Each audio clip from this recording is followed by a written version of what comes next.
Salut les amis, j'espère que vous allez bien. Alors je fais cette petite vidéo pour répondre à une question que j'ai beaucoup reçue ces derniers jours, voire semaines.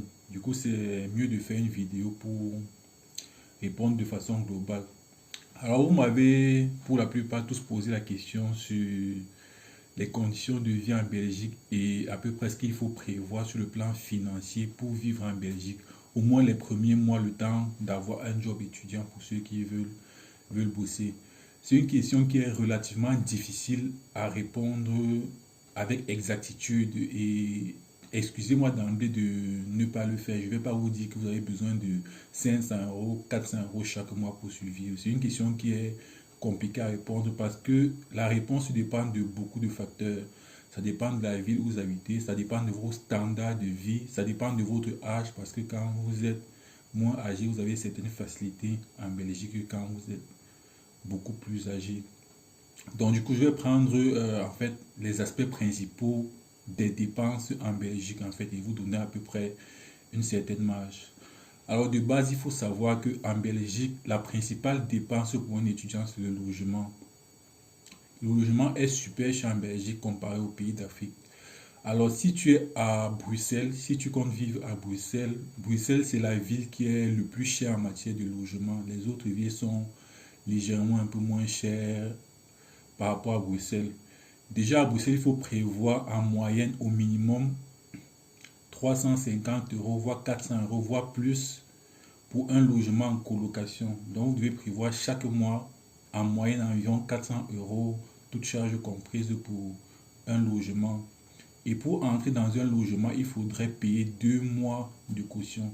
Ça voudrait dire que si vous souhaitez avoir un logement, vous devez payer un mois d'avance au moment où vous entrez. Et en entrant, vous devez également payer 2 mois de caution. Donc si on suppose que le logement, c'est en moyenne 400 euros, ça signifie que vous devez payer dans les 1200 euros avant d'entrer dans le logement, ce qui correspond à quelque chose comme 800 000 francs CFA pour ceux qui utilisent le franc CFA. Et encore, il y a des communes où c'est beaucoup plus cher et c'est même difficile de trouver un logement à 400 euros, voire même 500 euros. Donc là, c'est vraiment relatif, mais il faut prévoir dans les 400 euros. C'est vrai que vous pourrez être chanceux et avoir un logement un peu moins cher. Par exemple, où je suis là actuellement, j'ai un logement de 350 euros. Et là, c'était vraiment beaucoup de chance, avec beaucoup de chance que j'ai eu ce logement. Donc il faut prévoir dans les 400 euros, voire plus si vous pouvez. Après, si vous avez un niveau de vie high, vous devez prévoir plus bien sûr. Si vous voulez un logement individuel, un studio, vous devez prévoir dans les 600 euros, voire plus. Mais le minimum vraiment que vous devez prévoir pour avoir l'assurance d'avoir quelque chose, c'est 400 euros. Du coup, la deuxième dépense, c'est le transport. Comme vous savez, en Belgique, il y a les transports en commun. À Bruxelles, il y a le métro, le tram et les bus. Vous pouvez payer un abonnement pour tout ça. Et dans les autres villes, il y a essentiellement des bus. Alors, vous pouvez payer un abonnement mensuel ou un abonnement annuel pour ces transports-là. Et il y a différentes sociétés pour ces transports.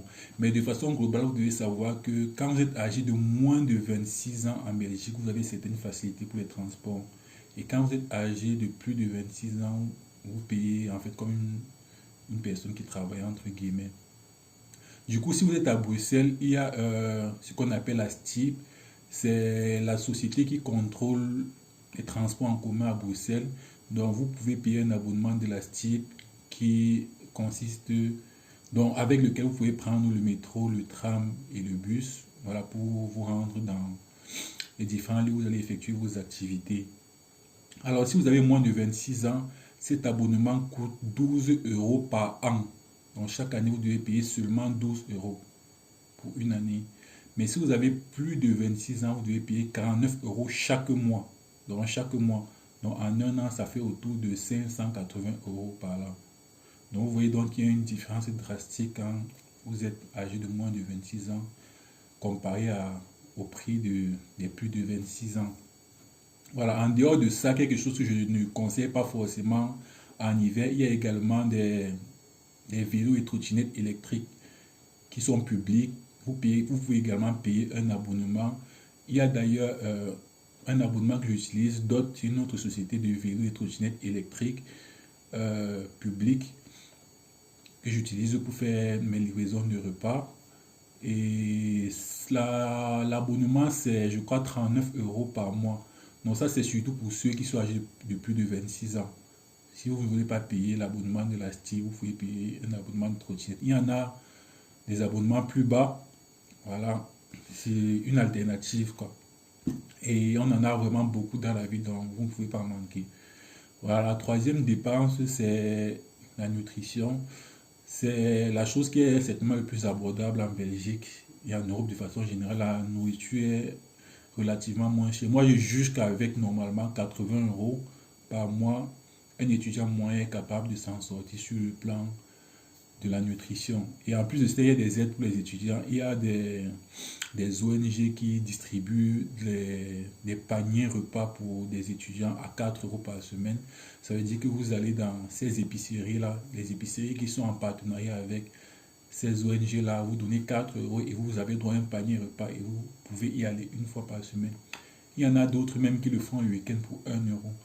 Donc, de façon globale, la nutrition, c'est plutôt quelque chose où il n'y a pas trop de soucis. Avec 80 € normalement, vous vous en sortez en supposant que vous preniez un panier repas par semaine et que vous complétez un peu avec des fruits, je sais pas trop quoi.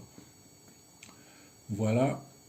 À côté de ça, il y a quelques autres dépenses qui ne sont pas essentielles. L'autre dépense n'est pas essentielle, c'est le téléphone, la connexion Internet. Alors, il y a des abonnements pour la 4G pour avoir votre abonnement sur votre téléphone. En moyenne, pour avoir 10 gigas d'Internet au début, ça va être dans les 15-20 €.